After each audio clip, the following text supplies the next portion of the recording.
नमस्कार. आज मी मोदकं आणलीत. तुम्ही म्हणाल यात काय, लहान लहान तर मासे आहेत, पण हे मासे ना चवीला अतिशय उत्कृष्ट लागतात. या माशांना सिल्वर फिश पण म्हणतात आणि नावासारखेच हे अगदी चांदीसारखे चकचकीत असतात. म्हणून हे घेतानाच असे चकचकीत आणि ताजे बघून घ्यायचे. नेहमी मासे बाजारातूनच घेताना कोळणीकडनं साफ करून कापून वगैरे घेते, पण आज ना मला तुम्हाला हे मासे कसे साफ करायचे हे दाखवायचं होतं. तर आधी हे मासे आपल्याला एका पाण्याने स्वच्छ धुवून घ्यायचे आहेत, नंतर मग हे साफ करायला घ्यायचे. मोदकांना ना खवले असतात, तर हे खवले आपल्याला काढायचे आहेत ना, ते कसे काढायचे ते मी तुम्हाला दाखवते. माशांचे खवले काढायला आपण सुरी वापरणार आहोत. सुरीची धार नसलेली बाजू म्हणजे वरची बाजू आहे, त्याने आपल्याला खवले काढायचे आहेत. हे पहा, असा मासा पकडला की धार नसलेली बाजू आपल्याला शेपटीकडनं डोक्याकडे फिरवायची आहे आणि खवले काढले की नंतर मग डोक्याकडचा भाग आणि शेपट्याकडचा भाग कापायचा आणि एक पोटाला चीर द्यायची, पोटातली घाण काढून टाकायची. असं चाकू फिरवला की केवढे खवले निघतात ना, सगळे ते काढून टाकायचे आणि डोकं, शेपटी आणि पोटाकडचा भाग किंवा कल्ले असतील तर ते काढून टाकायचे. या प्रकारे आपण सगळे मासे कापून घ्यायचे आहेत. आता हे आपण सगळे मासे असे साफ करून घेऊया आणि परत नंतर 2-3 पाण्याने आपल्याला हे धुवून घ्यायचे आहेत आणि सगळं पाणी निथळून काढायचं. नंतर या मास्यांना आपल्याला मीठ आणि हळद लावायची आहे. आता मीठ आणि हळद लावून हे मासे आपण बाजूला ठेवून देऊया. मोदकांबरोबरच मी बाजारातून कोलंबी पण आणली होती. कोलंबी म्हणजे प्रॉन्स. त्याआधी आपण धुवून घेऊया.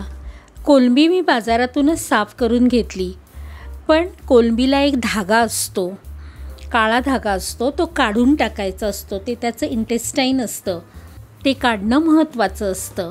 तर आपण कोलंबी साफ करून घेऊ आणि स्वच्छ धुवून घेऊया. कोलंबी धुतल्यानंतर मग त्याला मीठ आणि हळद चोळून ठेवायची आणि मॅरिनेट करायला ठेवू आणि तोपर्यंत आपण वाटप तयार करून घेऊया. या कोळंबीचा आपण एक झणझणीत रस्सा करणार आहोत, पण त्यामध्ये आपण शेंग आणि बटाटा वापरणार आहोत. तर त्याचं वाटप आपल्याला कांदा, खोबरं, आलं, लसूण भाजून वाटायचं आहे. कोलंबीला हळद आणि मीठ लावले, हे आपण बाजूला ठेवून देऊ. मोदकं करण्यासाठी आपल्याला एक वाटप काढायचं आहे. त्यासाठी मिक्सरच्या जारमध्ये आपण 7-8 लसणाच्या पाकळ्या घेतल्यात, टेबलस्पून किसलेला ओला नारळ घेतला आहे आणि अगदी जरासा कांदा घेतला आहे, म्हणजे 3-4 पाती कांद्याच्या घेतलेत. त्याचबरोबर चमचे बेडगी मिरचीची पावडर करून ठेवली होती, ती घातली. पाऊण चमचा धने पावडर घातली आहे आणि पाव चमचा हळद घातली. त्याचबरोबर इथे आपल्याला घालायचं आहे कोकमचा आगळ. तर मी 1 चमचा भरून आगळ घालणार आहे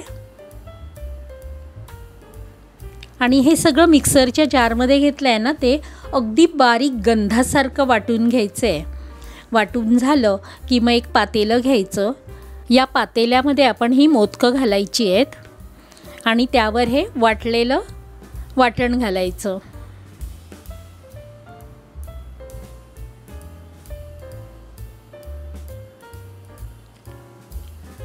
आणि हे साराचं वाटलेलं जे वाटण आहे ना, ते आपण ह्या मोदकांना व्यवस्थित लावून घ्यायचं आहे.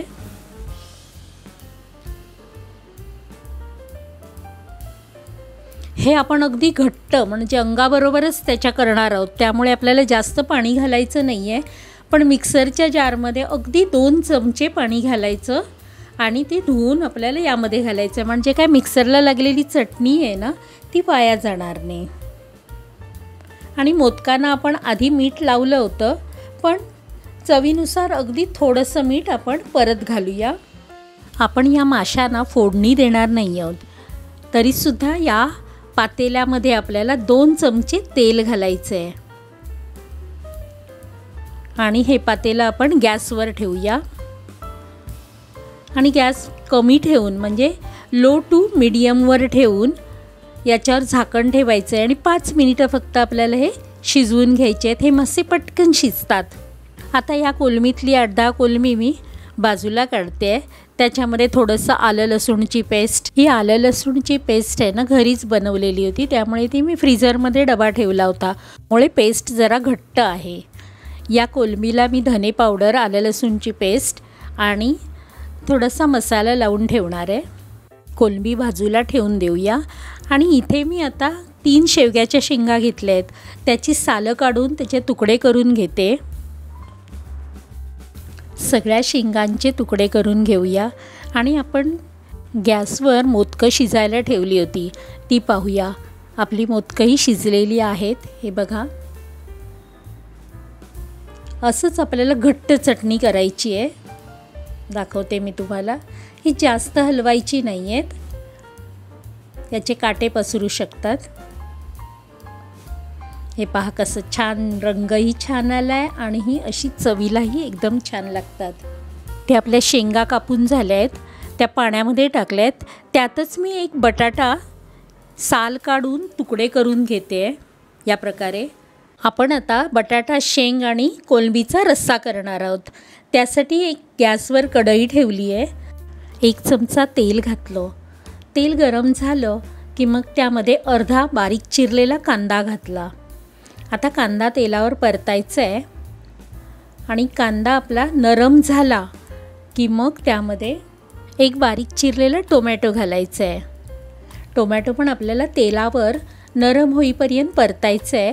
आता त्यामध्येच थोडीशी आलं लसूणची पेस्ट घालूया.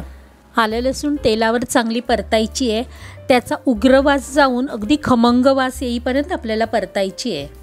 आता आलं लसूणचा कच्चेपणा गेला की मग 2 चमचे मालवणी मसाला घालायचा आहे. आणि हा मालवणी मसालाही आपल्याला तेलावर परतायचा आहे.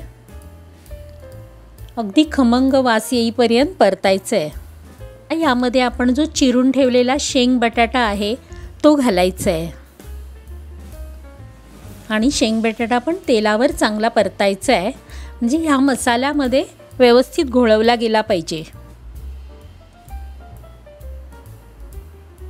सगळा मसाला आपल्या बटाट्याला आणि शेंगला लागला पाहिजे. नंतर यामध्ये 1.5 कप पाणी घालायचं आहे आणि झाकण ठेवून आपण शेंग बटाटा थोडा शिजवून घ्यायचा आहे. आता 5 मिनिटं आपण झाकण ठेवायचं आहे. 5 मिनिटानंतर आपण उघडून बघूया. हे पहा, आपला बटाटा अर्धा शिजलेला आहे. तेव्हाच यामध्ये आपल्याला ही कोलंबी घालायची आहे. आणि कोलंबीसुद्धा आपल्याला 3-4 मिनिटं शिजवून घ्यायची आहे. कोलंबी पटकन शिजणार आहे. झाकण ठेवून आपण 3-4 मिनिटं शिजवून घेऊया. आता उघडून पाहू. हे पहा, यामध्ये आपण कांदा, खोबरं, आलं लसूणचं जे वाटप असतं, म्हणजे मालवणी वाटप, आमच्या मालवणी जेवणामध्ये मोस्टली हे वाटप रोजच लागतं, त्यामुळे हे आमच्याकडे तयारच असतं. आणि त्याचा व्हिडिओ मी अपलोड केलेला आहे. यामध्ये थोडंसं पाणी घातलं आणि ढवळून घेऊया. आत्ता यामध्ये आपल्याला चवीपुरतं मीठ आणि आंबटपणासाठी 2 कोकम घालायचे आहेत.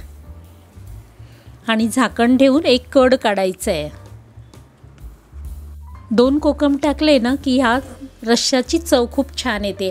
आणि हा असा सरसरीत करायचा आहे, जास्त पातळ करायचं नाही आहे. मगाशी आपण जे प्रॉन्स थोडेसे मॅरिनेट करून ठेवले होते ते शॅलो फ्राय करून घेऊया. आता हा आपला रस्साही तयार आहे. शेवग्याची शेंग, बटाटा आणि प्रॉन्स यांचा हा एकदम झणझणीत असा सुंदर रस्सा तयार झालेला आहे. हा रस्सा तुम्ही चपाती, भाकरी, भात याच्याबरोबर खाऊ शकता. आणि आपली चटणीतली मोदकं तर इतकी भारी आहेत ना, अगदी अशी अप्रतिम चवीला झाली आहेत की मी तुम्हाला ती शब्दामध्ये सांगू शकत नाही. त्यासाठी तुम्हाला ही रेसिपी करून पाहावी लागेल आणि तुमचा अभिप्राय मात्र नक्की कळवा. आणि हा व्हिडिओ तुम्हाला आवडल्यास लाईक, शेअर आणि सबस्क्राईब करायला विसरू नका. गरमागरम भात, फ्राय केलेली कोलंबी आणि चटणीतली मोदकं, त्याबरोबर झणझणीत असा शेंग बटाटा आणि कोलंबीचा रस्सा कुठे चाखत राहाल. आणि ही आंबट तिखट चटणीतली चमचमीत मोदकं तर तुम्ही कधी विसरणार नाही.